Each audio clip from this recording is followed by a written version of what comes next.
All right, well, good morning, everybody, and happy Friday. I would like to welcome everybody who is watching and following along with this edition of the Virginia Sports Hall of Fame's Hall Call interview series. As always, I'm Will Driscoll, the executive director here at the Hall of Fame, and I'm thrilled to once again bring you this content platform here at the Hall.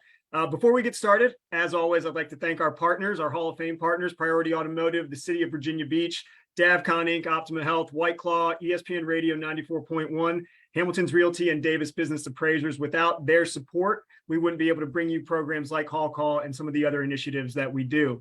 So let's go ahead and get started. By now, whether you have watched 0 episodes, 1 episode, or the entire series, chances are you have at least heard of the hit Apple TV Plus series, Ted Lasso. Fictional series chronicles an American football coach hired as head coach for an English football team. And through 2 seasons, the series has captivated viewing audiences with its consistent optimism in the face of adversity. But we're not here today to talk solely about the show's critical acclaim. What we are here to talk about is how is Ted Lasso connected to Virginia? And the fictional club in the series is actually called AFC Richmond. And we are joined today by a group of influential sports minds from our Richmond, our capital here in Virginia, that are attempting to bring Ted Lasso to life in the Commonwealth. Joining us today are Brian Edmonds from the 288 Group, 2016 Virginia Sports Hall of Fame inductee and chairman of the Richmond Kickers soccer club, Rob Ukrop, and former Virginia Tech Hokies football and basketball play-by-play announcer, Jon Laaser. All have had a role in putting this idea together. So gentlemen, thank you so much for taking the time today to talk about this really unique project up in Richmond. Thank you. Absolutely. So I'll give a little bit of backstory before we jump into it. I heard about this story through a Richmond Times-Dispatch article written by Colleen Curran. And so, Brian, I'll kind of go ahead and get started with you. The idea is to bring the show, Ted Lasso, and a lot of the key characters and participants to Richmond, Virginia, to play an exhibition match against Rob's Richmond Kickers. Give us a little bit of backstory on the genesis of this idea and how the ball started rolling. So it's great to be on. I appreciate you having us and appreciate the attention towards the project. To be honest, it started very innocently. I would tell you I was running, which in and of itself is like an occurrence. I don't do it very often. But probably, a year and a half ago, it really was many months ago, I had dropped my son off at soccer practice. I was thinking about one of the shows or the episodes that particularly resonated with me. And I started thinking to myself, this would be a really cool concept. We should somehow try to figure out how to get Ted Lasso here. The truth is, I just really want to have a beer with Ted. So how do I make that happen, right? Jason Sudeikis just seems like a cool guy. And so I probably stopped midway through the run. I texted our friends from Richmond Region Tourism and said, how do we do this? And I think I got the ha ha ha emoji, like good luck. And so that sort of spun into a series of different conversations with the Kickers, with the Virginia Film Office, with the Virginia Tourism Corporation, ultimately, which led us to John and Ryan Trapp, who helped produce the video. And every step along the way, frankly, the idea and the ties between the show and Richmond got better and better and better. And so one of the real first advocates for the project was a guy named Andy Edmonds, no relation, unfortunately, super cool guy. He runs the Virginia Film Office, and he makes me seem like a mute, like this guy's got energy to the nines. So he launches into this whole thing, how Richmond upon Thames is really the sister city of Richmond, Virginia. There's this deep connection to the name. Quite frankly, I didn't know any of that. There's a website called globalrichmonds.com. So I started doing the research. And so suddenly the parallel between where this fictional team exists and Richmond, Virginia felt very natural. I have a great admiration for what Rob and the Kickers do. I probably attend half a dozen or more games a year. I love the environment. I love soccer. I love the soccer culture in Richmond. And so in speaking to Rob and to Camp Peary, they were very much on board and thought, hey, this is a really cool concept. Let's bring some attention to the Kickers. Let's bring some attention to this. And ultimately, the idea matriculated into us producing a video. There are some aspects I'll allow some of the other guys to talk here too about it, but there was this interesting concept with how the idea could morph into simply just a promotional tool to something that was meaningful. And really the background of the show is positivity. It's mental health, it's personal reflection, it's being a better human being, it's being kind.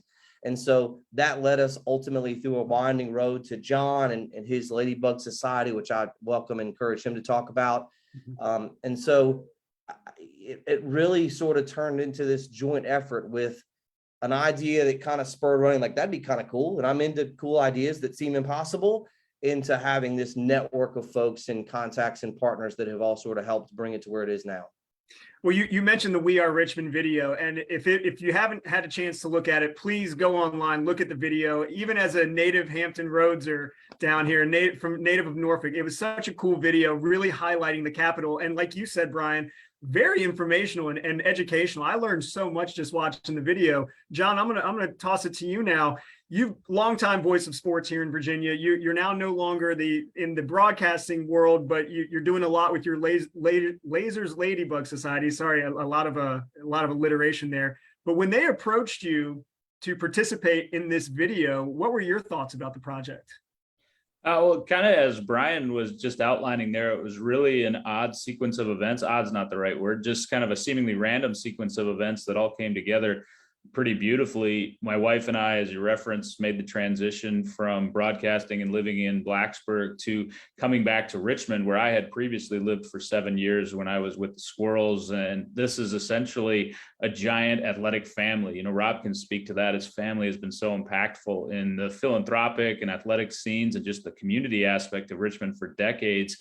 That was something where, you know, you don't always have potentially a personal relationship with somebody, but it's always just that 2 degrees, Kevin Bacon degrees of separation. And that's how it is here in Richmond, which is why ultimately my wife and I decided to come back here and launch our foundation, because of those connections and that network that was already established, not just by me, but guys like Parney and Rob and sports backers and the Kickers, and Brian referenced Camp Peary. It's been so much fun to see some of our younger staff members, originally of the Squirrels, move on to be in such impactful roles throughout the community. Brian mentioned Richmond Region Tourism. Now a big proponent for that is Jareen Lee, who at one point was an intern of mine at the Squirrels. She actually led me to Brian.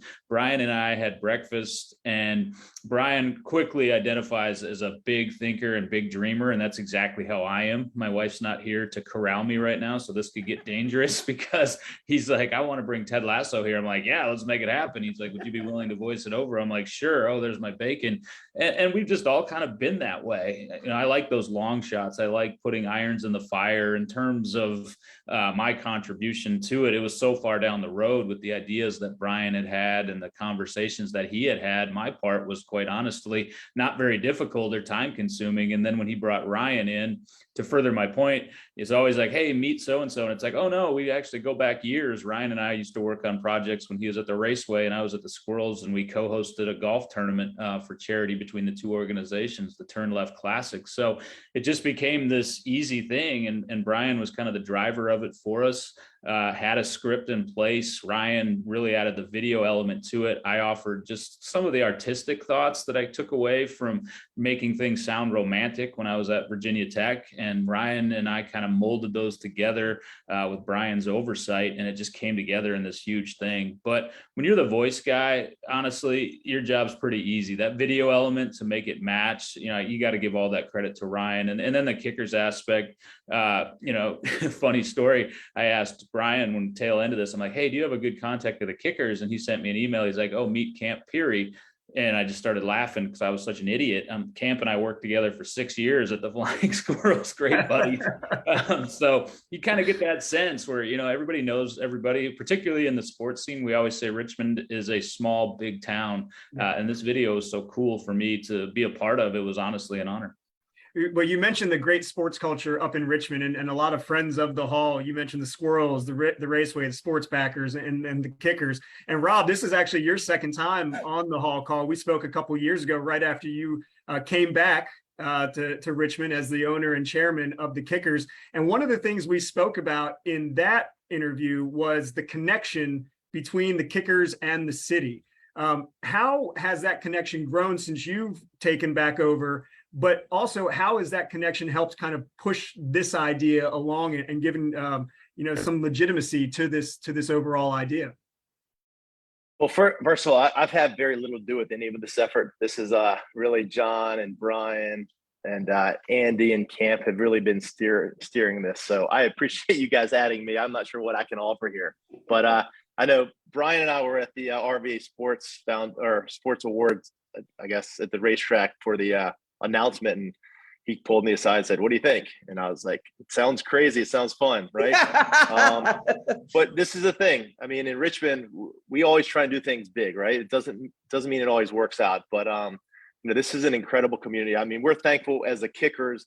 We're really the only team in town that played through COVID. 2020, we had a shortened season, but we played. And what we found, even with our limited capacity of 800 folks, there were so many people that were just eager to be around other people. And it kind of tells a story about Ted Lasso, right? I mean, you can watch an English Premier League game, and just in the football culture is that people come out because it's community. That's what they do. They go support their local league, their local team.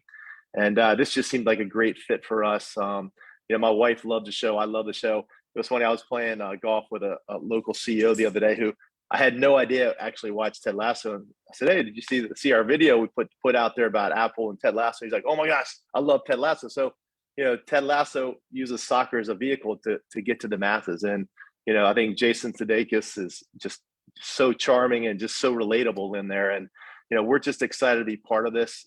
For Richmond, the soccer community is large. There's plenty of youth clubs. We are the professional club, and our job is really to bring people together. And what we're starting to find out once that got released, and the video is fantastic, the amount of different partners that we have reaching out. How can we support this messaging, and how can we help get the word out in hopes of making this thing come true? And I don't know what it will look like if it actually happens, but I mean, I'm an optimist. I think something good's going to come out of this. And even if it just means it raises awareness about mental health and community and how we're all here in Richmond together working for each other, and that we're all family, I think that's a great win for us all. Could we consider you guys the Diamond Dogs of Richmond? I mean, yeah, no, it's funny. I got a text from our head coach. We're headed out to Fresno today for a game tomorrow night, 10:30 on ESPN Plus and CBS 6.3. But he sent me a text. One of the guys that didn't make the trip said, "Hey, coach, I'm disappointed I'm not going on the trip, but what can I do to help our team? How can I help our team on and off the field to move us forward?" And that's the kind of players that we're trying to bring into Richmond. And when you watch the guys on Ted Lasso, you see they're becoming a team. I think my favorite part of that first season was when he puts the suggestion box. And, it's such a stupid, silly thing, but people want to be cared for. And at the core of it, and this is why we all get involved in sports, whether it's youth or high school or professional. It's just the idea of having community and have people that trust, and that you build these lifelong friendships, and it makes our community stronger. Brian, have you been able to find any past examples of something like this working in other states, other regions, just something that's similar to this? It didn't start from that, no. Yeah. And I think Rob's underselling himself and Jon's underselling himself, right? I mean, it's not difficult to have a crazy ass idea, right? I got plenty of those. Each step along the way, though, it could have gotten shot down, and every person that we talked to embraced the idea and moved on, right? Not that anyone cares. No one's making money off of this, right? I mean, this is sort of this side project, but I think it's interesting enough, and I think it demonstrates what the sports community in Richmond is all about. And, we challenge ourselves. The hardest question I get when someone goes, what's 288 Group? And I do an awful job at explaining it, right? In fact, last night at midnight was redoing our website for probably the 15th times. Like, I can't quite come up with what it means. Yeah. I think that we are atypical here in Richmond. I think there are other agencies like ours in Washington, D.C. and New York, but at the core, we're sort of an experiential marketing company, right? We like to create interesting experiences that allow brands and teams to connect with their consumers. Social media has its place in our life, but the one-on-one interesting experience to that is really what's key. And so I just thought this was a cool exercise in creating a neat experience, right? I don't know if it's real or not. It is, it's interesting, it's novel, it's ambitious, but to us, that's really what I think what's exciting about it, right? I mean, we want to create an interesting experience for the Richmond community, for the soccer community of Richmond, for the Richmond Kickers and their fan base. And so all along the way, everyone has sort of supported that. And Jon's underselling himself, but in one of the very first early calls, again, I was so focused on, to go back to having a beer with Jason, like, let's just get Ted here to town. This will be the coolest thing ever. And we'll put him at City Stadium and take some pictures. Interestingly, I was challenged early on to evolve and develop more aspects of the idea. And so this mental health angle really sort of became paramount. Like, why are we doing this? It's great that there's promotion to the Kickers. It's great that there's promotion for the show. It's great that people get some pictures with Ted Lasso and Coach Beard and those guys. But at the end, we wanted to be able to emulate a lot of what the show is all about. And Rob did a great job of talking about, you know, how the Kickers have supported that notion of community connectiveness and togetherness. And so we're looking for an outlet, right? And I'm not a mental health expert, right? I have a hard enough time explaining what I do to an 8-year, much less be a mental health counselor for folks. And so meeting with Jon and his wife, Renee, and what their vision of the foundation was again, Jon's underselling himself, was really an important aspect of this. And so again, it's been a collaborative effort that all along the way, the idea has gotten better and better and better. And for us, at its core, I think it's a really interesting exercise in creating interesting branded experiences and experiential assets. So we'll sort of see where it goes. Well, Jon, we'll kind of come back to you then on that. You know, you mentioned your connection to Richmond, but also having transitioned out of the broadcast booth, you do focus on mental health and wellness initiatives. And that's something that's very important to us here at the Hall. We partner with the Children's Hospital down here on a lot of initiatives like that. But when you look at the overall message of the show itself, Ted Lasso, and there are so many great messages, how could that message regarding mental health and wellness help you and then help the greater Richmond region if this project continues to move forward? Well, real quick, you would have no way of knowing this because I just signed the deal last week, but I am transitioning back into the broadcast booth, but in a way that will allow breaking news on Hall Call. I like it. So, you know, we're addicts when it comes to what we do. So it was only a matter of time. But anyway, yeah, that's what so resonated with me about Ted Lasso. And I want to circle back to something that Brian said about the unique aspect of the experience as well, and why that made this project so attractive. But there's a line in the video that says, there are sometimes a show comes along where you stop caring what the characters do each week and start caring about how they make us feel. And Ryan Trapp wrote that line, which was fantastic. And it's one of those that you might gloss over when you watch the video the first time.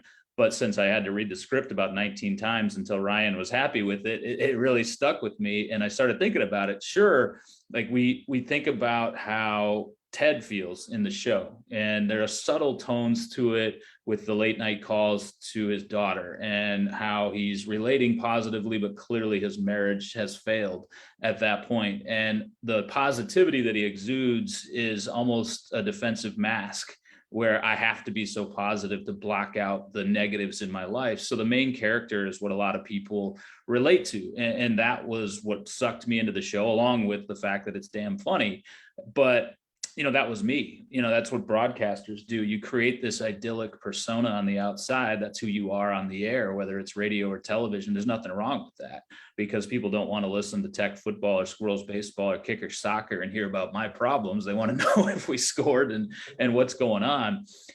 So I immediately related to that. And of course, that story arc really expands in season 2, where you see that positive outside, which seems so rock solid in season 1, is actually quite a bit more fragile, to the point where he walks off the sideline in one of the matches on national TV. And clearly people are going to notice that. But then I started thinking about it even more. And the genius, I think, of Ted Lasso and the writing is the fact that they do that with every character.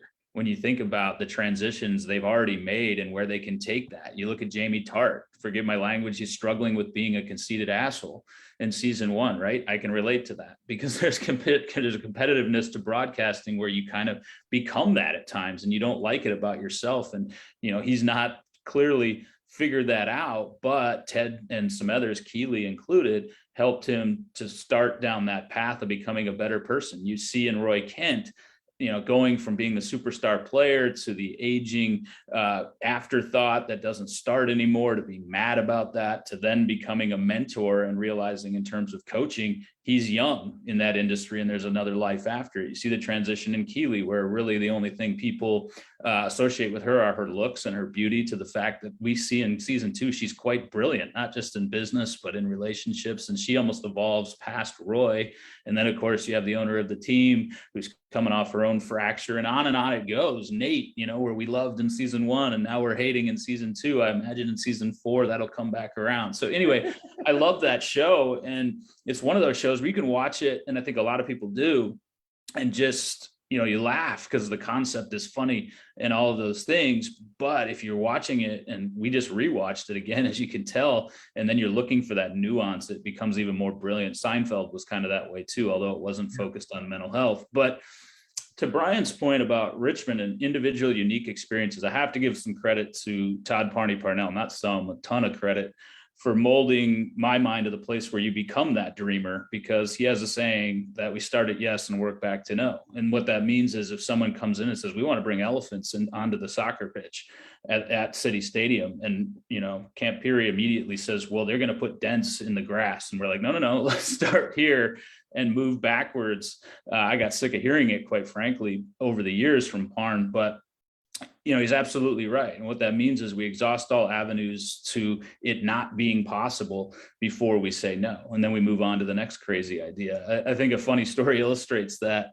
In one of our staff retreats, I don't think it was 2011 or 12, we always had them in the Outer Banks, and we had a few beers at this point. And I got to the point where people are asking for promotional ideas, and I just started shouting, human cannonball, and someone would say something else, and I just said, no, human cannonball, just over and over. And Barney finally stood up and he goes, if you shut up, if we bring the human cannonball here, will you shut up?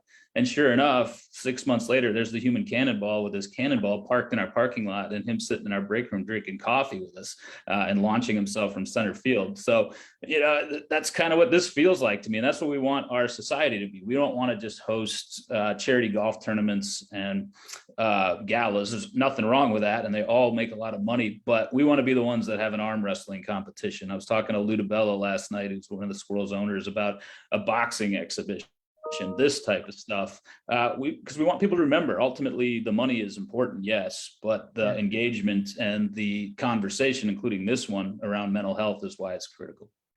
Well, Rob, you've been in the Richmond sports scene for years, and you've seen probably peaks and valleys, and you've seen it grow, especially with the sport like soccer. That the Richmond Kickers are now one of the longest continuously running soccer franchises in the U.S. What would something like this do for the overall sports brand and the culture in and around the capital? I think anytime you bring something new, people are coming to soccer for years. The Richmond Strikers have had the Jefferson Cup since, the early 80s. And that's one of those things that brings people to Richmond. So people know where Richmond is. I think we're one of those hidden gems. I always tell people the great thing about Richmond, you've got 2 hours of DC, 2 hours of the mountains, 2 hours to the beach, right? So everything's close. Thankfully when Parney and his team with Lou and Gary Green and all those guys brought the Squirrels here many years ago, they changed the narrative. They, like Jon was saying, let's start with yes and work our way there. I think just watching the way the communities come out, and people that I don't even know about the Richmond Kickers talk about the Ted Lasso opportunity. I'm like, I don't even know what it is. And we're hoping something's going to come out of it. But just the fact that people are having conversations at their dinner table with their kids about mental health and talking about Ted Lasso and what did you pick up, and just listen to Jon talk about it. I'm not the smartest guy on this call for sure, but he started saying a few things. I started rethinking about how I looked at some of the characters. And, I always tell people my favorite part about the show is when Ted makes his little biscuit every day and brings it in, and she can't figure out where it came from. And one of the things that I always know when I'm working with kids and with our pro guys and just everybody that I come in contact with, like little acts of kindness go a really long way. People kind of will brush that part off, but just looking people in the eyes and just asking them how their day is and actually try and actively listen. I feel like that's one of those things that has changed. And what we're seeing is a lot of people around the Richmond community are excited about this and figuring out how they can help us.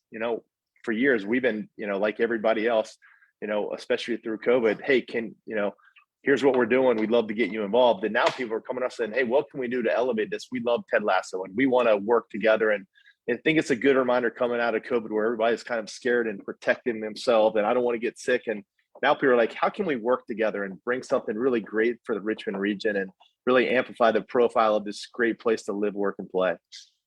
You just mentioned that sense of community. And when you look to see the groups that have put their support behind this, obviously 288 group, your Richmond Kickers, but then you have the Virginia Film Office, the Richmond Region Tourism, the Virginia Tourism Corporation. Does the sense of community increase the optimism among all three of you that this could potentially get over the line? I'll say first, I wish that dealing with Hollywood was as easy as it was dealing with Richmond, right? That part would be great.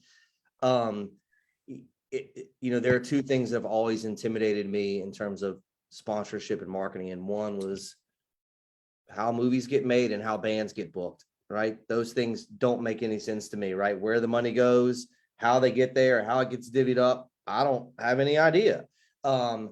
I think what we're learning with this, I think there's still optimism. To Rob's point, the amount of people who have come forward trying to offer help is great. I think within about 48 hours after the video was released on the Kickers YouTube page, I got a call that someone was cousin's sister's brother's aunt was related to Jamie Tartt's girlfriend in real life. And is it okay if they send it to him? I'm like, sure. We have found out that Bill Lawrence is one of the producers of the show, is a William and Mary grad, grew up in Connecticut and has been on a bunch of big shows. And so we've had people from the William and Mary community reach out and say, let me talk to Bill and let me see if we can get something done. The reality is that, there's a lot of entities at play, right? There's Apple TV Plus, there's Warner Brothers. And to be honest, again, slicing up who does exactly what is difficult. Apple has interest in promoting the show because they want subscribers or they want people to tuning in to season 3. But coordinating cast and crew is difficult, right? Warner Brothers owns the rights to the AFC Richmond jersey and marks. And I've said to Apple from the very beginning, if we simply just wanted to put up a Believe sign in the, at the end zone or at the end line of Richmond Kickers Stadium at City Stadium, go for it, right? And that happens everywhere. We're really trying to push the envelope and go further than what other people are doing. And so, the dream is that the Kickers host an exhibition match against an English-based club and they trot out there in their AFC Richmond kits, right? And that becomes something that is a merchandising success. It draws a massive amount of attention. Ted Lasso comes out and, does the coin flip and organizes some of that. And Danny Alves on the show gets to take a penalty kick and does a footballer's life. So I think there's so many extensions as part of that. So my optimism is only stunted a little bit by the challenges of navigating the world of Hollywood. And that's not as simple as it sounds, right? So I'd love to pick up the phone and text Jason Sudeikis now. So if anyone has his number or knows him, feel free. But the amount of people who stepped up, comedy, sports, he's an alum of there. It goes on and on and on in terms of the amount of people who have helped out. And not that, but the Kickers have had, Fortune 500 companies and partners come up and say, how can we help this initiative? So I think there's there's a tidal wave of support for it. Navigating to the right folks in California and Hollywood is more challenging. Rob, regardless of the outcome of this, does this kind of motivate you and some of your peers as stakeholders for sports in the greater Richmond region to continue this push to potentially do more and do something unique like this in the future? I mean, we just love the idea that everybody's working in tandem trying to push this message, and hopefully we get in front of the right person. But it really just takes, my dad always calls it that one megalomaniac that's so excited about making this thing happen. And that person is out there that has the connections that actually drive this thing forward. And with the network and Hugh having us on this call and just the different people that are starting to talk about this, we're confident that something great is going to come out of it. And even if it means, just Jason Sudeikis comes out and does a coin toss at our game and autographs our Believe sign that we put up somewhere, that will be a great start. But I just feel like as things go, I'm an optimist by nature. I said it earlier. the amount of good people, and when you do things for the right reason, I think a lot of times they come true. I think if we could get a video of the three of you doing the Ted Lasso dance, that might help push this along. That would hinder the projects. I'll stand behind Laaser. I'll let him be front and center when it comes to the dance moves. Oh, we just got a couple minutes left, but I'll kind of go around the room right now. Jon, what's your favorite quote? What's your favorite message that's come out of the show that we can kind of attach to this project? There's so many that are witty and well, but believe, and as Rob just said, I think in many ways, when you go to the top level of athletics, the competition and the level of competitiveness can make you a pessimist, not necessarily in the outcome for your team or your university or whatever the case may be, but just around that constantly. And what projects like this, and coming back to Richmond, seeing the collaboration, Rob mentioned a few of them, but I know VCU's on board, U of R's on board, the Squirrels are on board, everybody's on board. It's fantastic. It's making me an optimist, again, not just in this project, but in our own mission and in my own life, which is a really phenomenal feeling. So I'm with Rob and I'm with Brian. I believe something awesome is going to come out of this because I believe in those guys and I believe in the people that work for them. And like I say, Ryan Trapp and Jareen Lee and everyone else who had a hand in making this happen. And for the Ladybugs and for me, we've already won, and there's everything else is gravy for us because the video allowed two things to happen for us. And I give Brian all the credit for that. One was people said, oh, Jon left Virginia Tech. The video is like, ooh, he's not dead. That was good because they're like, what's he doing? And they're like, oh, he's running Laaser's Ladybug Society, and raising money for mental health in our public schools. And then the exposure of this is so far beyond what we could have generated that quickly for our society. And we've already started to see that manifest itself. The guitarist for Lamb of God, which is a legendary heavy metal band that originated here in Richmond, Mark Morton, reached out to Dennis Bickmeyer. And again, those 3 degrees of separation. He's like, this Ladybug thing sounds cool. How can I get involved? Well, that's obviously because of this video. There would have been no other way for him to see it. So again, the quote is believe. And we honestly do. And again, just thrilled to be a part of all of it. Brian, same question to you. What's the message that you're really taking from the show that's attached to this project?